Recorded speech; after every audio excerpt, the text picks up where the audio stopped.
Okay. Pretext. My mom explaining a basic tarot card reading, and that as a prefix, when I was a Freemason for a year, my Grand Master said that the Rosicrucian order, which essentially is above the Freemasons, took tarot card readings very serious, and that there was magic within it.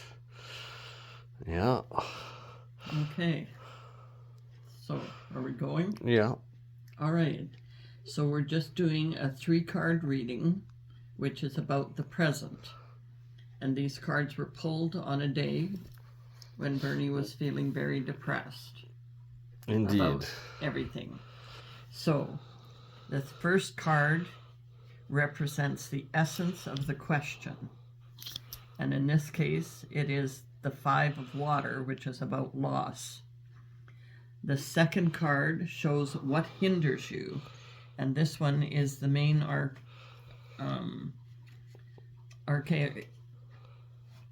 Archetype.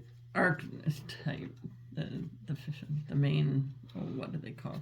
The major arcana. Arcana. Gotcha. Arcana, which is the card number 16 about chaos. Imagine that. Chaos being the major factor in my life. Which relates to the tower in the main other reading, other type of card. And this is from the Vision Quest tarot card deck. Are you like this on video? Yeah. Oh, for Christ's sake. Okay, and the third card represents what helps you. And in this case, it's the Son of Air, which has always represented Bernie in any reading I've done. So, regarding the first card, which represents the essence of the question, and the question was, what's happening, what's going on right now, define to help us. So, 5 of water means, I will read it out. 5 of water. About loss. It's about disillusionment, meltdown, leaving the old, instability, pain, possible separation, torment caused by misinterpreting one's actual situation. Okay? So this is, in this tarot, it's divided into an inner message and an outward manifestation.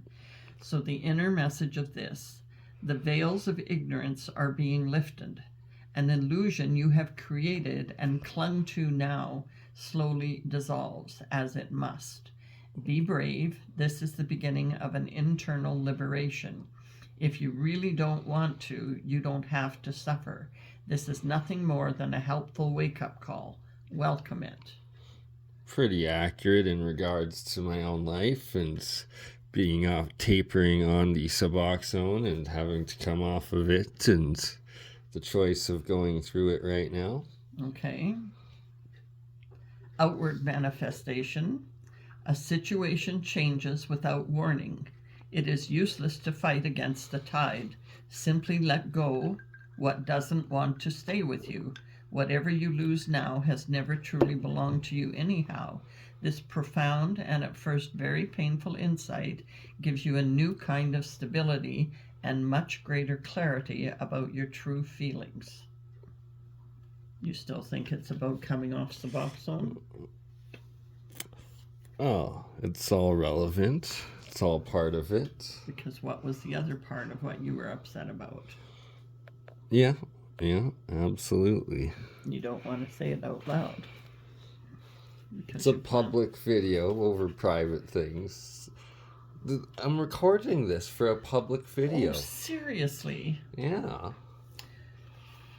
All right. So the second card shows what hinders you, and this is 16 chaos.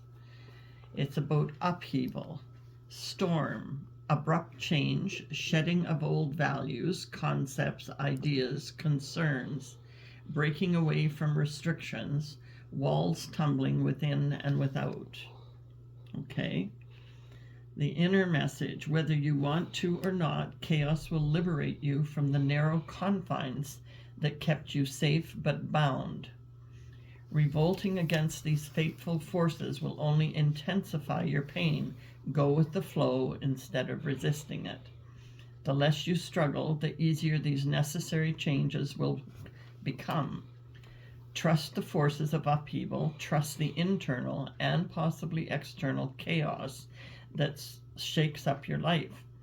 Once the storm has passed, you will feel more free, awake, and open.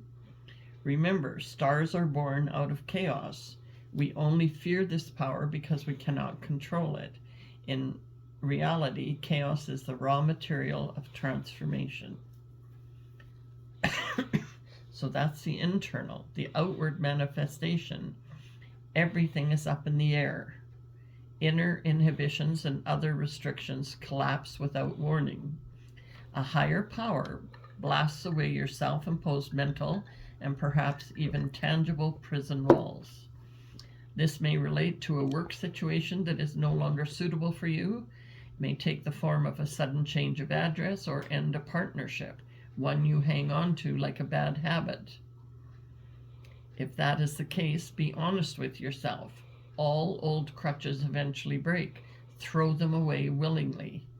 This apparently negative and fearsome upheaval is making room for new and better things. Understand that everything is for your greater good. Interesting. Mm-hmm. So the third card shows what helps you. Okay. So I have to help myself because this card always represents me, you say. Oh, it's interesting. Son of Air.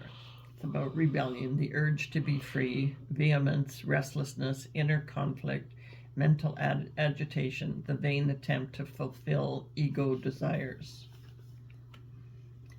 Inner message, the liberation phase where one breaks away from one's own habitual thought patterns and those of others too, is one of the most important steps in growing up. This phase cannot be bypassed. With unflinching clarity, you have to recognize that struggling with your own inner world, your own phantoms, projections, and identifications will get you nowhere.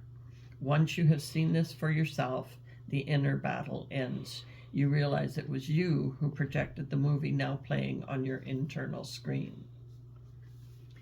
And so the outward manifestation. Thoughts, when not supported and tempered by the heart, are not endowed with positive, life-giving power. Right now, it is best to refrain from carrying your misgivings out into the world or involve more people in your resistance fight. Accept the message of this card and ask yourself what exactly you keep on fighting within yourself. Slowly learn to stay centered, even in the midst of chaotic activity. Learn to rest in the stillness within, the silence that clarifies all things for you. Fascinating. Now, do you see how it all comes together and was relevant to what Absolutely, I do. Isn't it? It's 100%. That's the magic of tarot. My mom, the wizard, medium, energy healer. Pulling 3 cards that suited me perfectly in that situation and being able to take it and understand it and apply it on an inner spiritual self. Tarot, something else.